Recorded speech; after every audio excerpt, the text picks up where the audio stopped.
Okay, well, welcome to another episode of ResearchCast featuring on CSAT Space. Today we have Warren Roberts, okay, and I'm one of the staff members here at the Claremont Libraries, and my title is GIS Specialist. GIS Specialist. Can you please explain what GIS is about? GIS, well, I guess my background is in landscape architecture, and my first project in GIS is working with Chernobyl, looking at the impacts from the explosion and looking at where the contamination came down into the ground. We had to look at the location and then recommend crop rotation patterns based on what the contamination is in the ground. And since then I went into teaching. I've been teaching full-time. I'm a tenured faculty in Whittier. And I live locally here, so I've been contracted here many times at the colleges to do GIS. So the library thought, well, in our diverse services here, we need to pull you in here, and I've been now supporting faculty and staff. And I come from a unique position, I guess, because I teach both vocational and academic. And I can assure you that people leaving here need to have GIS as one of the skill sets. I mean, the people I'm working with are, I have examples here with working with county health departments, education, police, law enforcement, fire.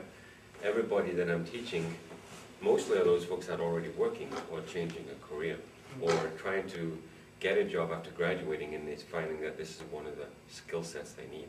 So I'm here as a GIS specialist to both support faculty and students and staff. And I believe you offer in the GIS workshop pretty thoroughly throughout the semester, right? Yeah, we have, I'm trying to coordinate as many workshops as possible that's convenient for students. So any recommendation on what times are best. I'm also doing workshops for, actually, GIS modules for faculty. So someone next week will be coming from English. She'll bring here to teach students that are writing research. This is one of the applications that skill sets that they would need, maybe in journalism. The workshop is free, right? Free. Free, and how do we contact you? You can just go to the library's website. There's a GIS link there. Okay. And I have all my workshop material there, all my PowerPoints, my data. And I've been working with GIS for many years to where I've accumulated a lot of local data. So unlike many places that work with data from other states, because that's the canned data, my data is more local. And then I also give the software for free. So this is a one-year license, and it has all of the software that a student would need. What kind of software is it? This is the ESRI product. They're in Redlands. I would say 80% of the world out there using GIS use this product. And apart from the software, we give the students, we give them online classes for free. And all they need to do is give me a call or email. They can come to my office. I can sit down with anybody. I would say probably a good part of the project, 75% of the project, is getting the data. And so I can help with that. And then the student or the faculty adds their data to it. For example, on the screen you could see, if you're able to see, this here is information on students that are enrolled in a program. Okay. And these students' addresses are where they live, and they are from low income, and they get funded by the state. And so then the state comes along and says, well, we need to see where these folks live, because we need to know if you're using the funds appropriately and targeting those special populations. Well, in GIS, we take those locations, we display them in the map. So I'm not sure if you can see them from there, but you can see the location of the addresses of where they live. And then based on their location, then we can, in GIS, overlay more information. We can look at the location relative to education in the area, income level, ethnicity. So what you see in the background here are block groups. So GIS uses a lot of free data, which block groups are free. You can download them. I can find out within those areas of LA how many people have an education, been to college, have a PhD degree, how many are black, white, Asian, Hispanic, how far they travel to work. So for example, the tables most people work with, but in GIS what we do, we take these locations and we can then display them like you see in the back. However, I would tell it to display the number of black, in this case, within each block. I'll give maybe 5 colors. And so I'd say, show me the number of black population. Actually, I was looking at different, that one was LAPD data. I'll turn on my black population somewhere. Okay. So this is actually LA City. And where in Los Angeles City are there more black? Well, let's see if I can display his number of black. 5 colors, I can maybe use 7 colors. So these are what we go through in my class workshop modules in demonstrating. You can see here the darker colors here, if I make it black maybe, or dark red where there's more, maybe a black. You can see where there's a higher percentage or higher population of black in the areas down below here.